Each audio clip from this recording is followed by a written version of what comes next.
అల్ ఖజ్నేకి కొన్ని కిలోమీటర్ల దూరంలో 800 మెట్లు ఎక్కాక వచ్చేది మోనాస్టరీ. ఇది చూడటానికి ఇంచుమించు అల్ ఖజ్నే లాగానే ఉంటుంది. రోమన్లు ఈ నగరం ఆక్రమించిన తరువాత యాంఫీథియేటర్లు కట్టారు. నాబాటియన్ రాజ పరివారంకి సంబంధించిన సమాధులు, అలాగే ప్రజలకు సంబంధించిన సమాధులు అన్నీ కొండను చెక్కి నిర్మించినవే.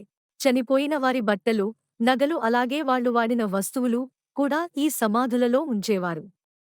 ఆ కాలంలోనే ఈ నగరాన్ని ఇంజనీరింగ్ అద్భుతంగా నిర్మించారు. డ్యామ్లు, సిస్టర్లు, అక్విడెక్ట్లు ఉపయోగించి నీటిని నిలువ ఎలా చేయొచ్చో, అలాగే అకస్మాత్తుగా వచ్చే వరదని ఎలా కంట్రోల్ చేయొచ్చో వీళ్ళకి బాగా తెలుసు. 1812 వరకు ఈ నగరం చుట్టుపక్క ప్రాంతాలకు మాత్రమే తెలిసి ఉండేది. ఇప్పుడు ఈ నగరం యునెస్కో వరల్డ్ హెరిటేజ్ సైట్గా, అలాగే ప్రపంచం 7 వింతలలో ఒకటిగా ఉంది. ఇంకా కనిపెట్టని కొన్ని నిర్మాణాలు ఈ పెట్రాలో నేల అడుగున ఉంటాయని పరిశోధకులు, ఆర్కియాలజిస్టులు నమ్ముతున్నారు.